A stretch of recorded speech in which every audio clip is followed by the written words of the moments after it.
got you.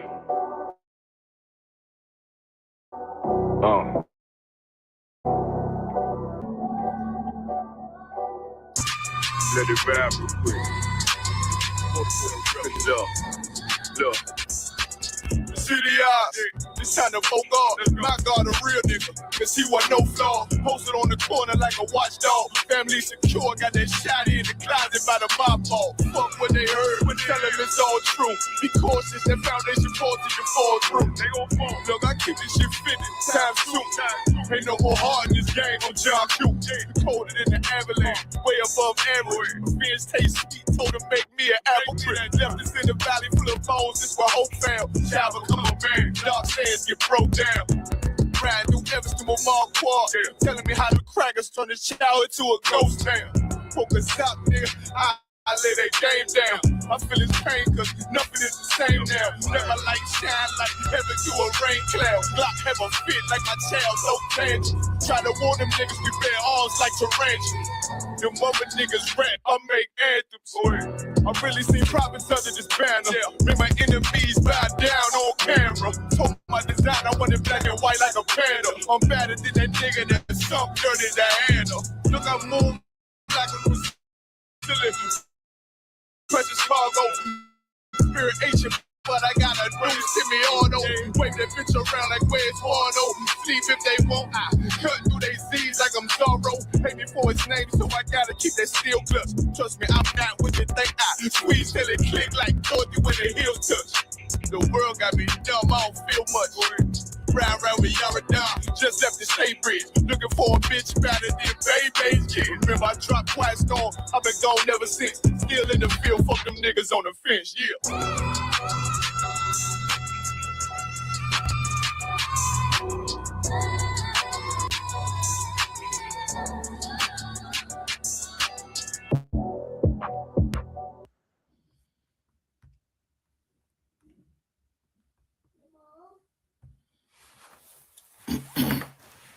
Shalom Israel, y'all by Shemi Al-Shabrak, a thumb to the brothers. Y'all Shamal, a thumb by Shemi Al-Shah to the sisters. I'm Priest Officer Karan Y'all of the ISBK under Commander General Yana. And welcome to another installment of Criminals of the Caucasus series, right? So now we're going to just jump straight into it. We're going to talk about a famous Jewish gangster that goes by the name of Benjamin Bugsy Siegel. You understand? He ran with the likes of Meyer Lansky, you understand, and Lucky Luciano, right? These are basically the founding forefathers of organized crime in America. You understand? But what stood out about Benjamin Bugsy Siegel was the fact that he is Jewish, you understand, or a so-called Jew, right? Of course, in the IHBK, we understand that Blacks, Latinos, and Native American Indians are the real Jews, according to history, archaeology, and prophecy. You understand? But him being a Jew, right?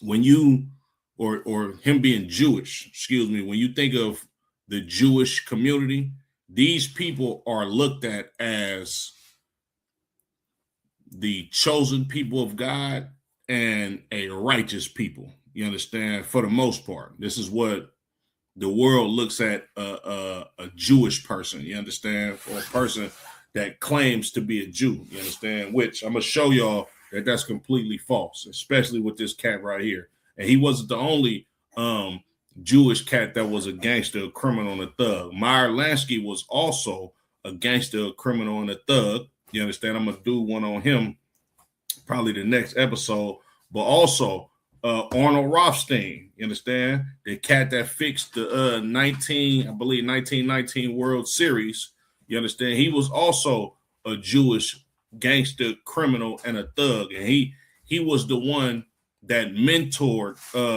the father of the forefather of the mafia, you understand? Lucky Luciano, all right? So now let's I'm gonna share my screen. We're gonna go to the Wikipedia on Bugsy Siegel. All right.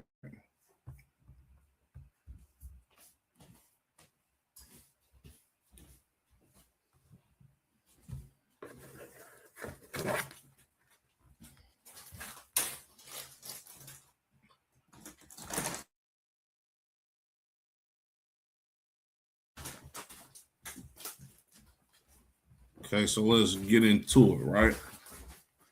Benjamin Bugsy Siegel, right? Y'all can see this picture of him right here. You understand? You know, typical white man. You understand? Slick back hair in a suit. You understand? Looks unalarming, unassuming to be a criminal, which he is the quintessential. You understand? Him and every white man in the suit. These are your model criminals of the whole goddamn world. You understand? When you look at so-called blacks, Latinos, and Native American Indians, we get a bad rap for how we dress, you understand, in urban streetwear, right?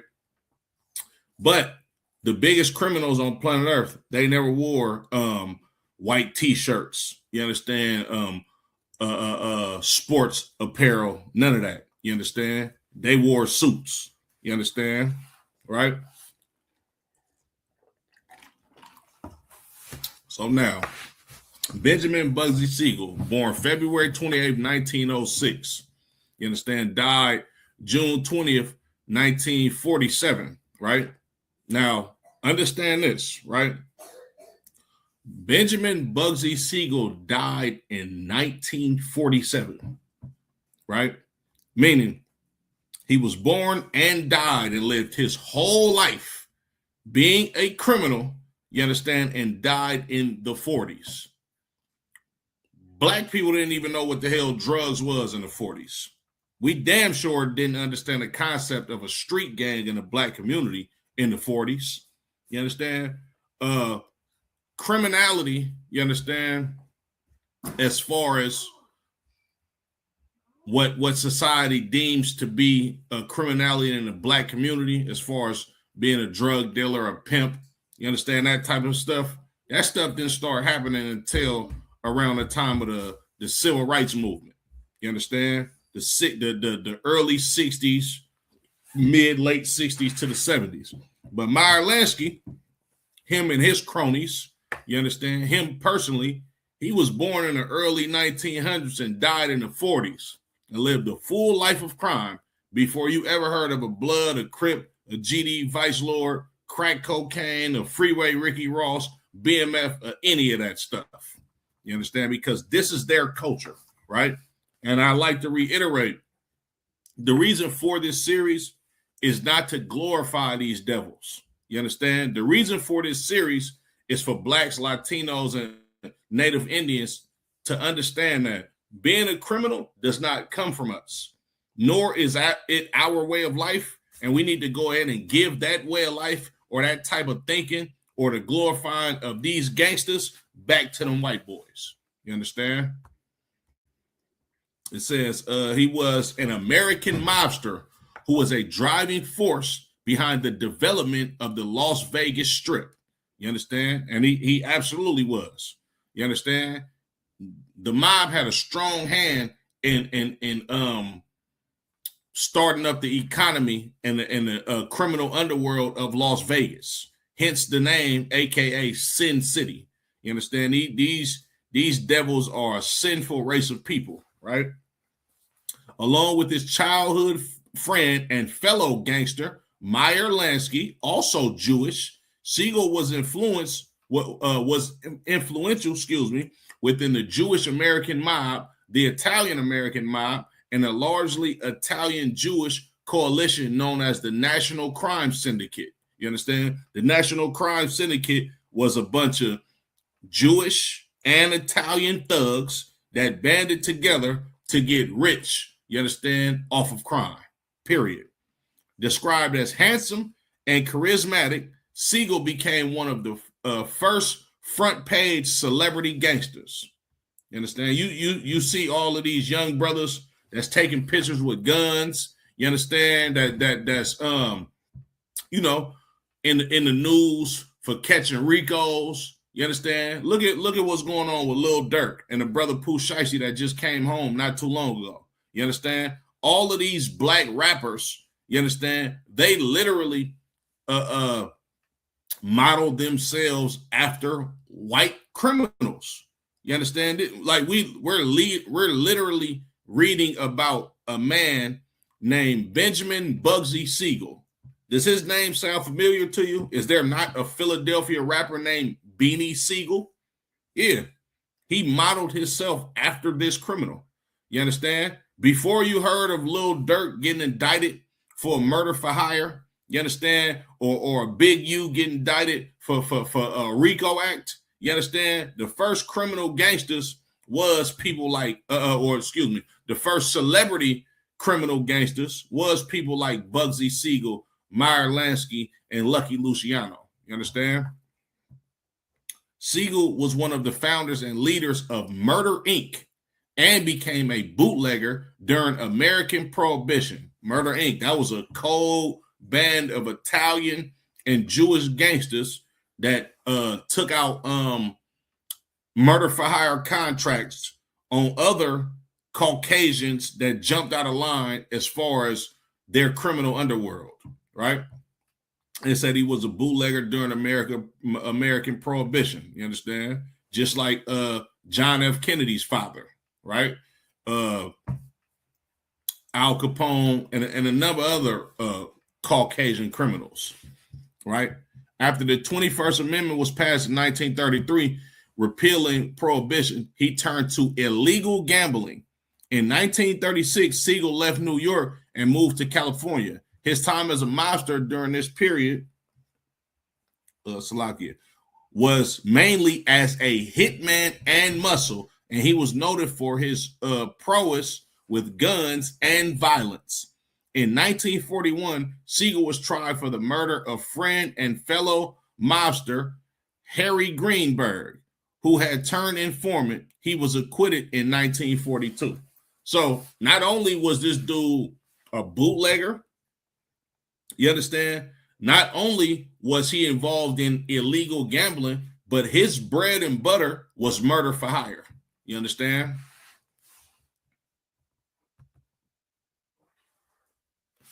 Siegel traveled to Las Vegas, Nevada, where he handled and financed some of the city's original casinos. He assisted developer William R.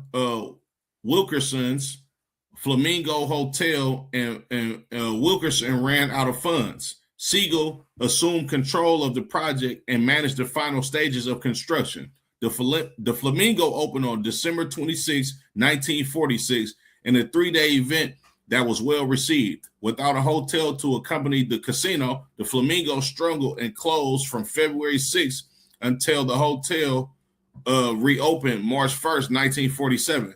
Siegel's mob partners were convinced that an estimated $1 million of the construction budget overrun had been skimmed by Siegel, his girlfriend Virginia Hill, or both of them. On June 20 of 1947, Siegel was shot dead at the age of 41 by a sniper through the window of Hill's Linden Drive mansion in Beverly Hills, California. You understand? So it was alleged that he stole about $1 million, which is an astronomical amount of money in the 1940s. As a matter of fact, let me see it real quick.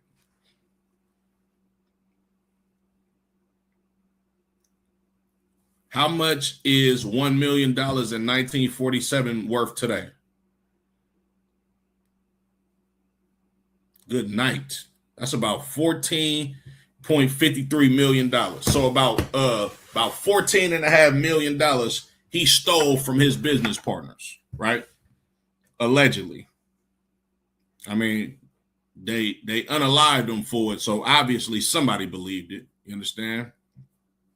Beanie Siegel was born on February 28, 1906, in the Williamsburg neighborhood of Brooklyn in New York City, the second of 5 children of a poor Ashkenazi Jewish family that had immigrated to the U.S. from Galicia, from the Galicia region of what was the Austria-Hungary, now part of Poland and Ukraine. His parents, Jeannie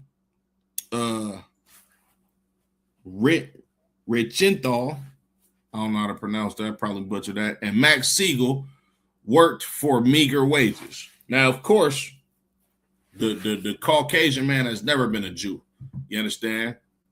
I forget that lady who said that Israelis need to go back home to Poland and Germany. You understand? But that's exactly where Bugsy Siegel's parents were from. They was from Poland. You understand? And it's crazy too because, right, his family migrated to the United States in the early 1900s, or probably the late 1800s, because he was born, you understand, in 1906, right? This is all prior to the 1940s, coincidentally around the same year when he died, when them fake Jews start moving into Israel. That's just a quick sidebar. Some more criminality, you understand? As a boy, Siegel dropped out of school and joined a gang on Lafayette Street on the Lower East Side of Manhattan, mainly committing acts of theft until he met Mo Sedway. Beanie Siegel was in a gang in probably what, the 1910s? You didn't have no Crips and Bloods, you understand, in the black community in the early 1900s. Wasn't no Gangster Disciples, wasn't no GDs, no Vice Lords, none of that.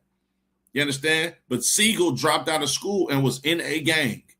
Imagine that. But we the face of gangbanging in America.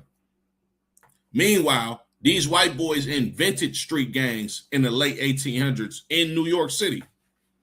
Together with Segway, Siegel developed a protection racket in which he threatened to incinerate pushcart owners, merchandise, unless they paid him $1.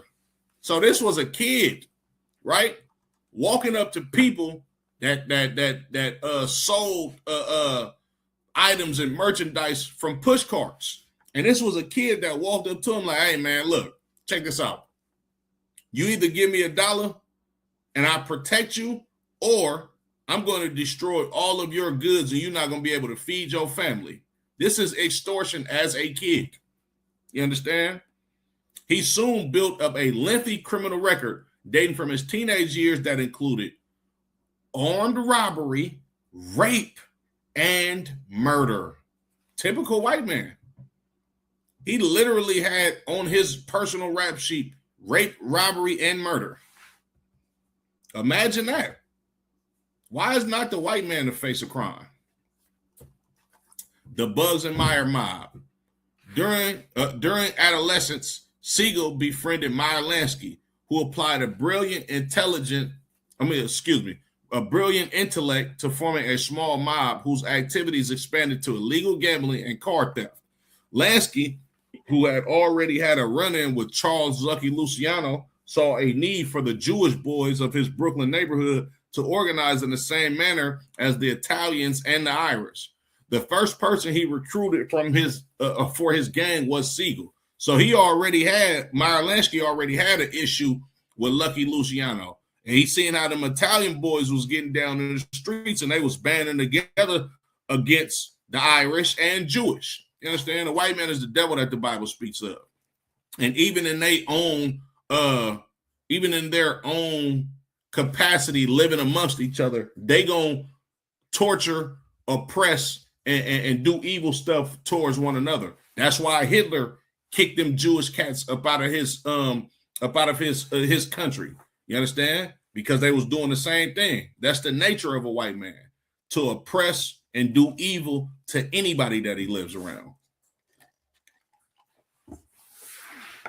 Siegel became involved in bootlegging with several major East Coast cities.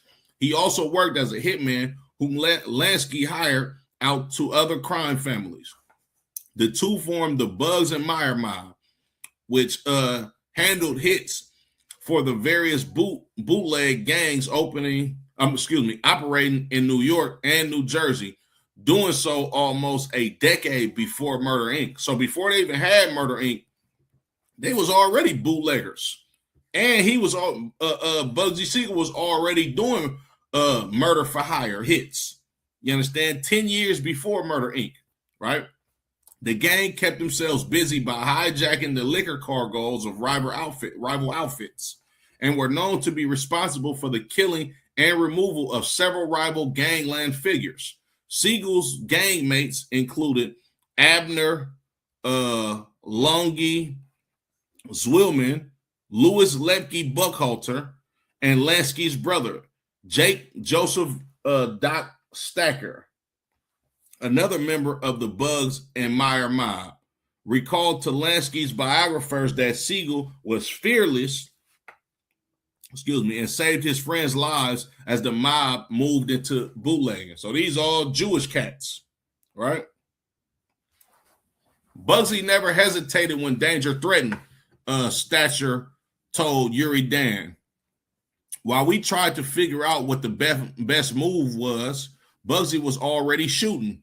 When it came to action, there was no one better. I've never known a man who had more guts. Siegel was also a boyhood friend to Al Capone.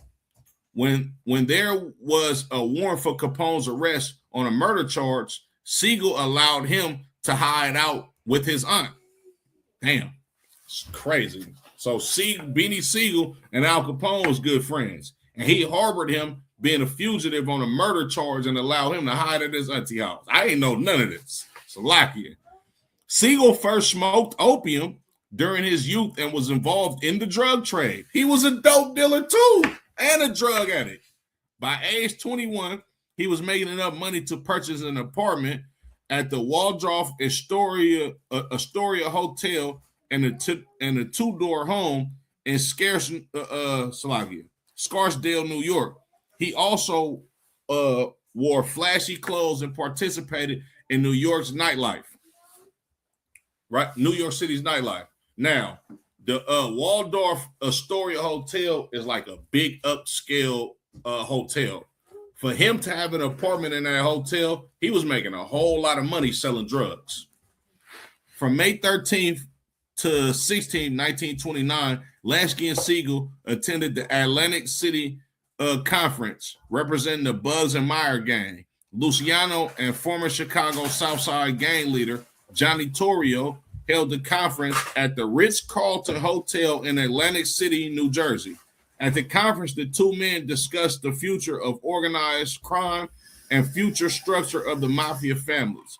Siegel stated the Yids and the Dagos will no longer fight each other. Man, come on. They had a gang conference at the Ritz-Carlton Hotel. This is an upscale hotel. Matter of fact, hold on, Salakia. Watch this. I'm about to show y'all something real quick. How much does it cost to book one suite a night at the Ritz-Carlton Hotel?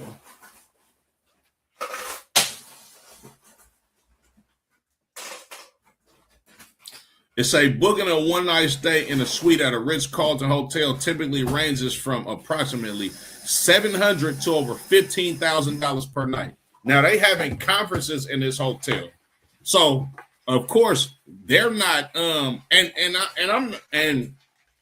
I'm quite sure because a lot of these hotels they got boardroom meetings and ballrooms in it. These is a lot of gangsters coming together to conduct business in these hotels. I'm sure they was renting out conference rooms, ballrooms, all of this, catering food, everything. You understand? And this was a 3-day event. Man, they spent thousands of dollars in this hotel in the 1920s, right? Marriage and family. On January 28, 1929, Siegel married Esther Krakauer, his childhood sweetheart. They had two daughters, Millicent Siegel, later Millicent Rosen, and Barbara Siegel, later Barbara Saperstein. Of course, they married two other Jewish men. Siegel had a reputation as a womanizer, and the marriage ended in 1946. Okay. So now let's get to Murder Incorporated, right? By the late 1920s, Lansky and Siegel had ties to Luciano and Frank Costello, future bosses of the Genovese crime family. Siegel, Albert Anastasia, which Albert Anastasia was known, his nickname was Lord High Executioner, meaning this dude was quick to either put a contract on you himself, put a contract on you, or go carry out the unaliving himself. Vito Genovese and Joe Adonis, allegedly, were the four men who shot New York boss Joe Masseria to death on Luciano's orders on April 15th, 1931, in the Castilla Maris War, right? And this was a war between two mob bosses that Luciano had ultimately worked for. He played both sides, you understand, because he was a slimy scumbag, you understand? Played both sides and unalived both of his mob bosses so he could push them out the way and be the head of the commission. On September 10th of that year, Luciano hired four gunmen from Bugs and Meyer mob.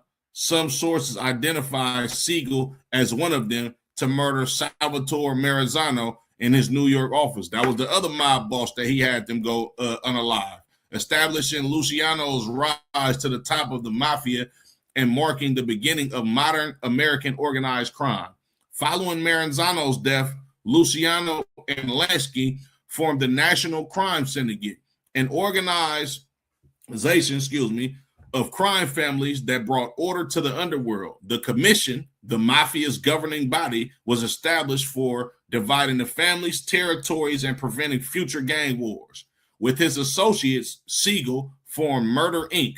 After he and Lansky moved on, control over Murder, Inc. was ceded to Buckholder and Anastasia. Although Siegel continued working as a hitman.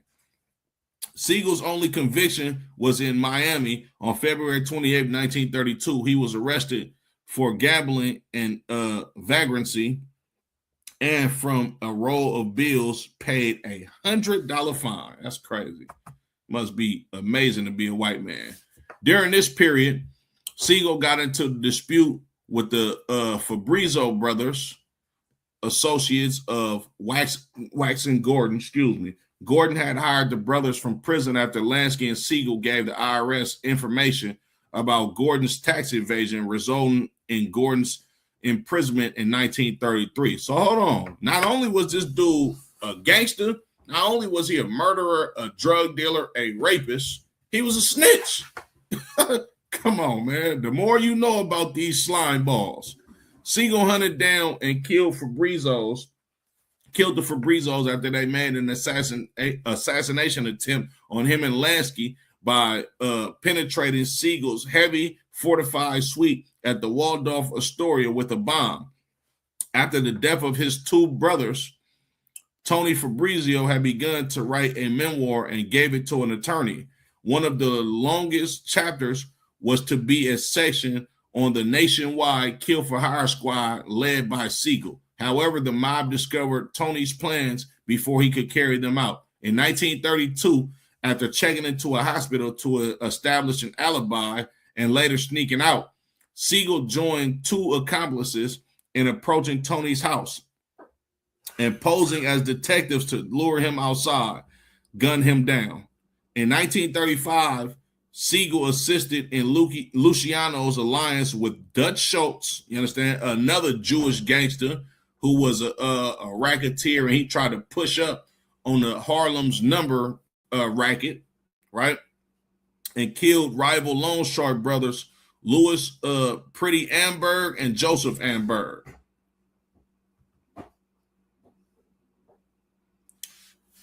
Siegel had learned from his associates that he was in danger. His hospital alibi had become questionable, and his enemies wanted him dead. In response, the mafia sent Siegel to California and assigned him with developing syndicate-sanctioned gambling rackets with Los Angeles family boss Jack Dragna. Once in Los Angeles, Siegel recruited gangster Mickey Cohen, who was another Jew, right, as his chief lieutenant. Knowing Siegel's reputation for violence and that he was backed by Lansky and Luciano, who from prison sent word to Dragna, that it was his best interest to cooperate, Dragna accepted a subordinate role. On tax returns, Siegel claimed to earn his living through legal gambling at Santa Anita Park. He took over Los Angeles numbers racket and used money from the syndicate to help establish a drug trade route from Mexico and organize circuits with the Chicago outfit Wire Services.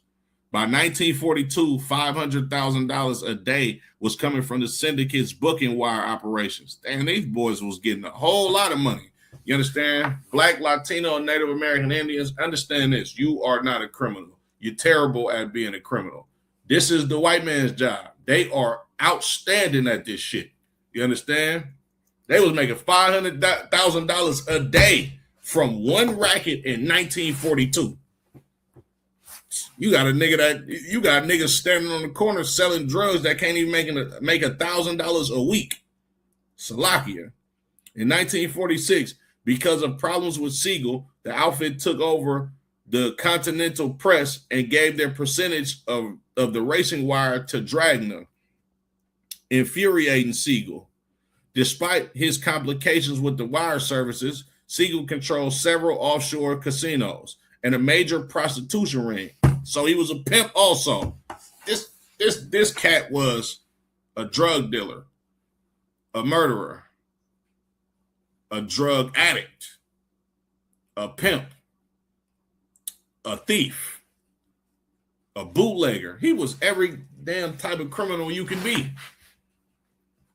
He also maintained relationships with politicians, businessmen, attorneys, accountants, and lobbyists who fronted for him. And of course, you can't have legal gambling, you understand, from men. You can't fund legal gambling from illegal funds without having political ties. In Hollywood, Siegel was welcome in the highest circles and befriended movie stars. He was known to associate with George Raft, Clark Gable, Gary Cooper, and Cary Grant, as well as studio executives Louis B. Mayer and Jack L. Warner. Actress Jean Harlow was a friend of Siegel and godmother to his daughter Millicent. Siegel purchased real estate and threw lavish parties at his Beverly Hills home. He gained admiration from young celebrities including Tony Curtis, Phil Silvers, and Frank Sinatra. Siegel had several relationships with prominent women, including socialite Countess Dorothy DeFrasso. I might have butchered that, Slovakia. The alliance with the Countess took Siegel to Italy in 1938, where he met fascist dictator Benito Mussolini, to whom Siegel tried to sell weapons. Man, these dudes was real criminals. Siegel also met Nazi leaders Hermann Göring and Joseph Goebbels, to whom he took an instant dislike and later ordered to kill. He only relented because of Countess's anxious pleas. So he was going to kill some Nazi leaders. And of course he took dislike to him. He was Jewish.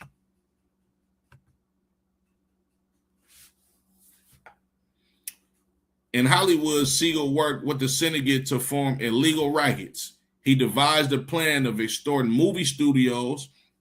He would take over local trade unions and stage strikes to force studios to pay him off so that the unions would start working again. Siegel borrowed money from celebrities and did not pay them back, knowing that they would never ask for the money.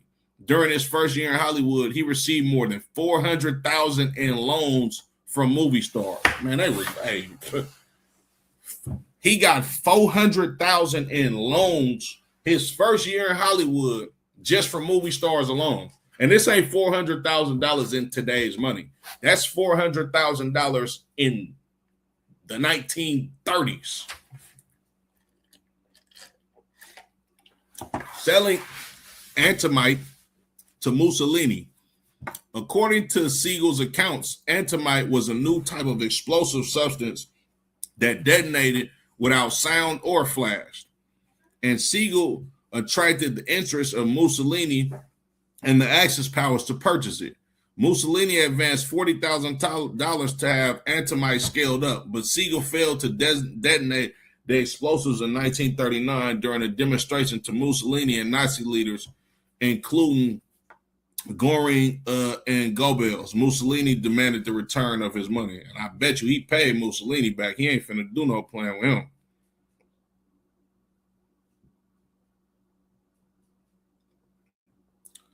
Yeah, this cat was an all-around criminal. Hold on, Salakia.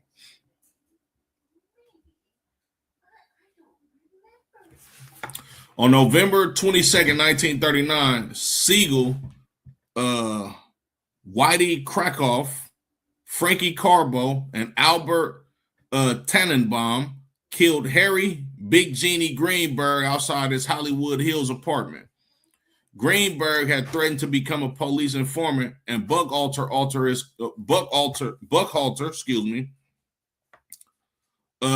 ordered his killing. Tannenbaum confessed to the murder and agreed to testify against Siegel. Siegel was implicated in the murder and put on trial in 1941. The trial soon gained notoriety because of the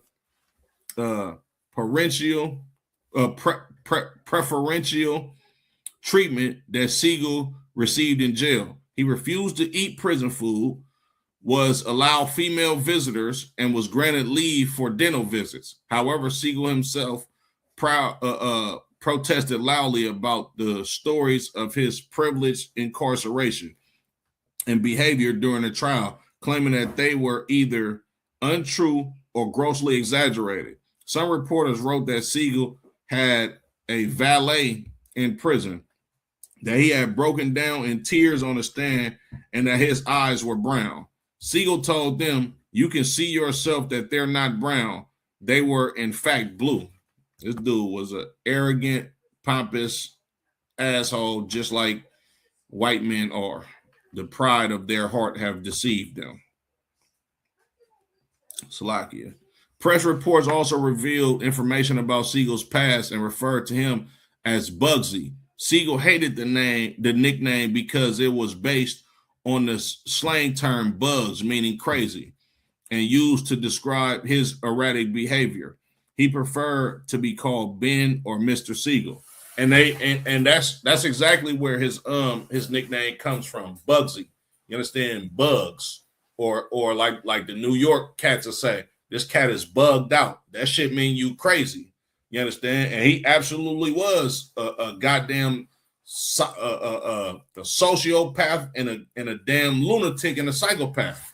You understand? Siegel allegedly threatened Hollywood reporter Flora Bell Muir, who knew him well and was covering the trial, saying, "You think because I'm locked up in here, a punk like you can write anything you please. Maybe you won't be using that typewriter anymore. Maybe your fingers won't be on your hands. I have people outside who will break your legs and drop you in a hole if I say the word. I'm not as bugs as you think. I'm going to beat this rap, and then I won't ever have to speak to you newspaper punks." Siegel hired attorney Jerry Giesler for his defense. 2 state witnesses died, and no additional witnesses came forth. Tannenbaum's testimony was dismissed. In 1942, Siegel was acquitted due to lack of evidence, but his reputation was damaged. On May 24th, 1944, Siegel was arrested for bookmaking. Raft and Matt Gary testified on his behalf, and he was acquitted again in late 1944. So these cats was doing all type of crime. You understand? This cat was doing all type of crime and just getting away with it. You understand? As he so pleased. You understand? Salaki, I'm gonna keep going.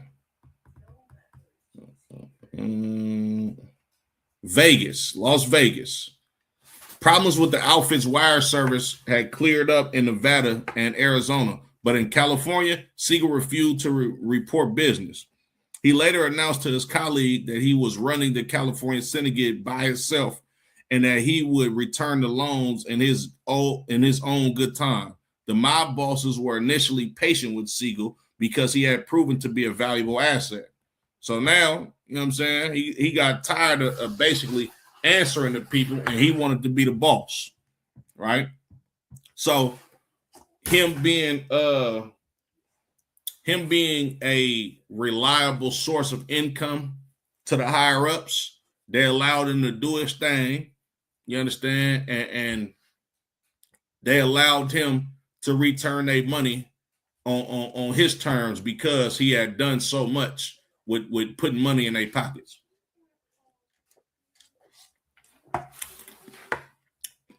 In 1946, Siegel found an opportunity to reinvent his personal image and diversify into legitimate business with William R. Wilkerson's Flamingo Hotel. In the 1930s, Siegel and Sedway had traveled to southern Nevada to explore Hispanic operations there. He had found opportunities in providing illicit services to crews constructing the Boulden Dam. Lansky had handed over his operations in Nevada to Siegel, who in turn handed them over to Sedway and left for Hollywood. In the mid-1940s, Siegel was operating in Las Vegas while his lieutenants worked on a business policy to secure all gambling in Los Angeles.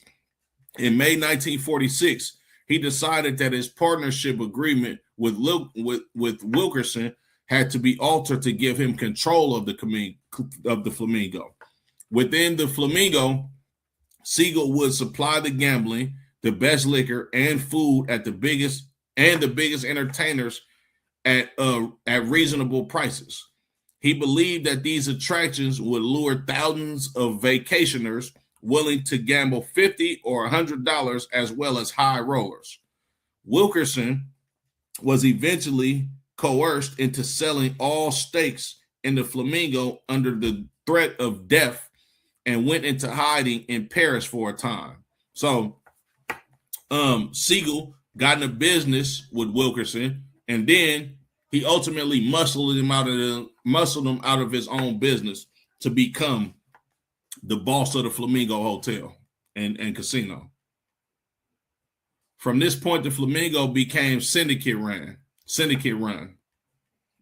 By October 1946, the Flamingo's costs were above $4 million. The following year, the costs were over $6 million, equivalent to $72 million in 2024.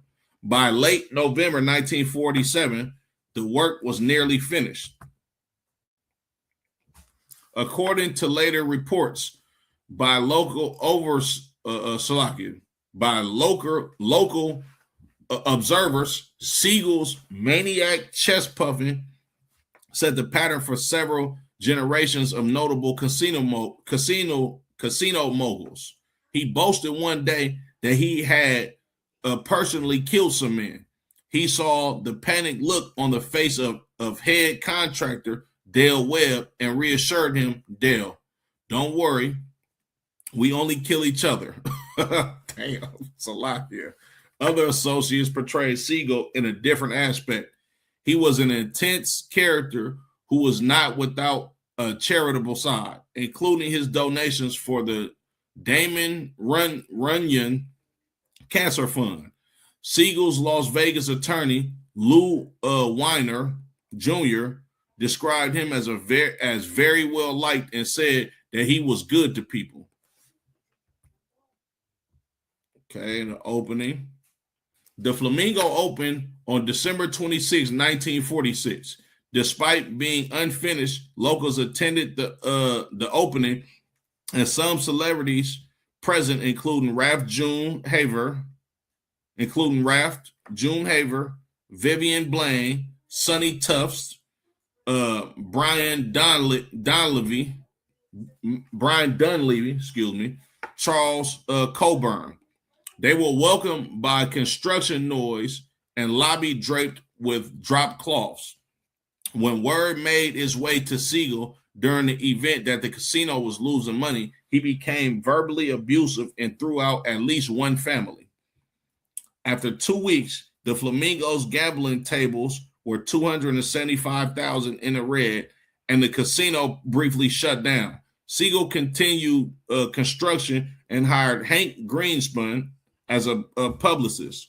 The Flamingo reopened March 1st, 1947, and began turning a profit. However, by this point, Siegel's superiors in the outfit had lost their patience with him. Right? So the casino was unsuccessful at first, but then when it started to see a profit, they was already tired of him back in New York. On the night of June 20th, 1946, Siegel sat on a sofa reading a copy of the Los Angeles Times together with associate Alan Smiley in the living room of 810 North Linden Drive, the Beverly Hills mansion that he had leased for his girlfriend, Virginia Hill. Also present in the residence were Hill's brother, Chick Hill, Chick's girlfriend, Jerry Mason, and Ian S. Lee, the residence cook. A little before 11 p.m., an unknown assailant fired into the living room through a window with a .30 caliber M1 carbine at a range of just 14 feet from the archway in the driveway of the house, resting his weapon on a trellis just outside the window. The assailant could not be seen from the street due to an abundance of shrubbery. A total of 9 rounds were fired, 4 of which found their mark. One hit the bridge of Siegel's nose and ripped out his left eye. Ooh-wee. A second entered his right cheek and exited at the back of his neck, and 2 hit him in the chest.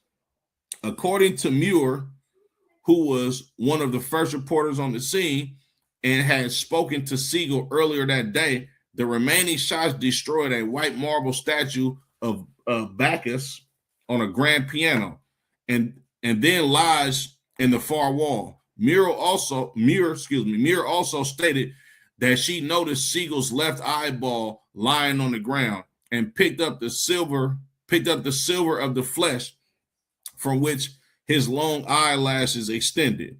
Smiley's arm had been grazed by a bullet, but he was otherwise unharmed. Clark Fogg, a senior forensic specialist in the Beverly Hills Police Department, concluded that Siegel was most likely slain by 2 shooters, claiming that it would have been nearly impossible for just one gunman to make such precise shots to his face because the mobster's head would have turned on impact from the first bullet. No one was ever charged with killing Siegel, and the murder remains officially unsolved. One theory holds that Siegel's death was due to his extensive spending and possible theft of money from the mob. In 1946, a meeting had been held with the board of directors of the National Crime Syndicate in Havana so that Luciano, who by that time had been exiled to Sicily, could attend. A contract on Siegel's life was the conclusion. According to Stasher, Lansky reluctantly agreed to the decision. The coordination of the hit was evidenced by its immediate aftermath. Just minutes after Siegel was gunned down in Beverly Hills, 3 of Lansky's associates, Gus Greenbaum, Mo Sedway, and David Berman, walked into the Flamingo Hotel and announced a change in management. Damn, they worked fast. They got him up out of there and went to go take claim on that Flamingo Hotel. The men who took over were Mo Sedway, Gus Greenbaum, David Berman, and Morris Rosen, a mob associate and investor who helped organize the buyout of Siegel's remaining interest. Slovakia. Another theory claims that Siegel was shot to death preeminently by Matthew Moose Panza, the lover of Sedway's wife B, who went to Panza after learning that Siegel was threatening to kill her husband. Siegel apparently had grown increasingly resentful of the control of Sedway resentful of the control Sedway was exerting over his finances and planned to do away with him. Former Philadelphia family boss Ralph Natali claimed that Carbo was responsible for killing Siegel at the behest of Lansky. In 1987, former Dragna golfer Eddie Cannizaro claimed that he killed Siegel under a contract by Lansky. Siegel's death certificate states the cause of death as homicide and the immediate cause as cerebral hemorrhage, or SIC, due to gunshot wound to the head. The day after Siegel's death, the Los Angeles Herald-Express carried a photograph on its front page from the morgue of Siegel's bare right foot with the toe tag. Damn. Although his murder occurred in Beverly Hills, his death thrust Las Vegas into the national spotlights as photographs of his lifeless body were published in newspapers throughout the country. Memorials in the Biostoker Synagogue of New York's Lower East Side. Siegel is memorialized by Yad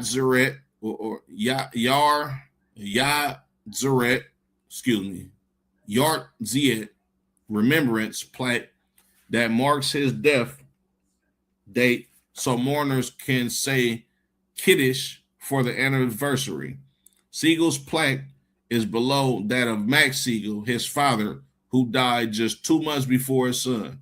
On the property at the Flamingo, Las Vegas, between the pool and wedding chapel, is a memorial plaque to Siegel. You understand? Well, that was the gist of his life. You understand? Slovakia.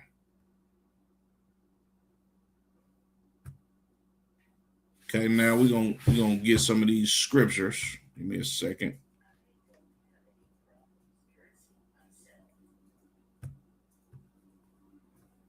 Get a couple of scriptures. And like I said, this series is not to glorify these criminals and these thugs. You understand?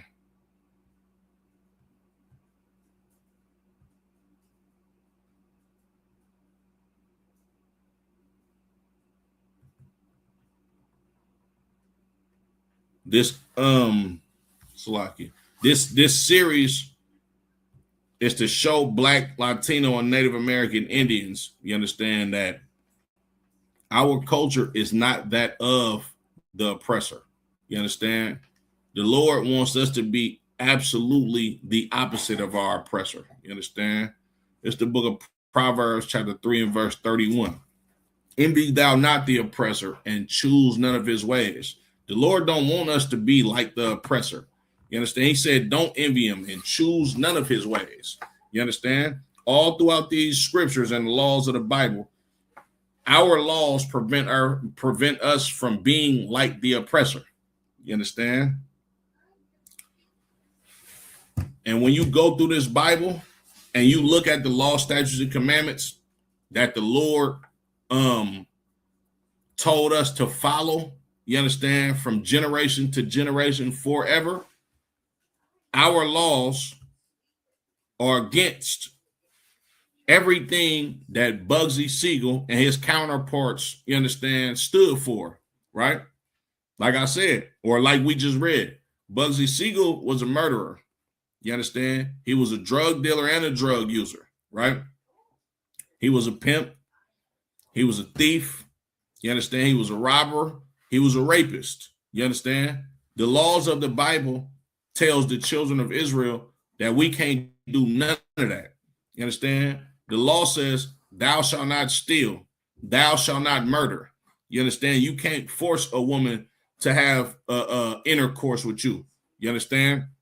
We are not to be robbers, thieves. You understand? That's what them people do. Get them people back their culture. You understand? This was a short one. Make sure y'all like, share, subscribe. You understand? And if you got a young brother out there that's struggling with wanting to live the street life, you understand? Show him this Criminals of the Caucasus series. You understand? Because yeah, you got you have certain white men, you understand, that actually were successful criminals. You understand? But right, that's not the way of life for us. As a matter of fact, hold on. Let me pull another scripture before I go.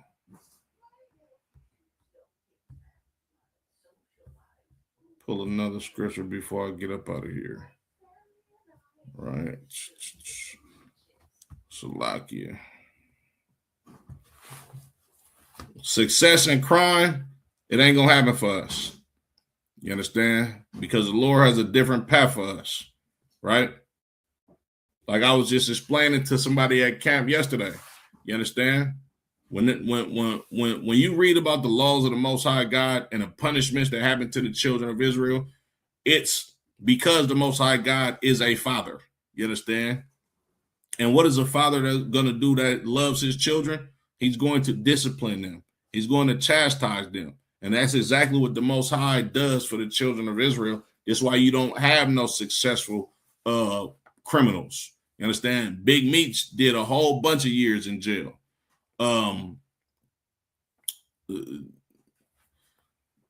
Frank Lucas, even Frank Matthews, you understand, which they say he escaped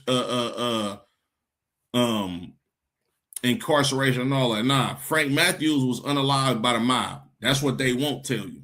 You understand? We don't have no successful criminals in our nation because that's not the way of life that the Lord has for the children of Israel. You understand? This is the book of Amos, chapter 3, and verse 1. Hear this word that the Lord has spoken against you.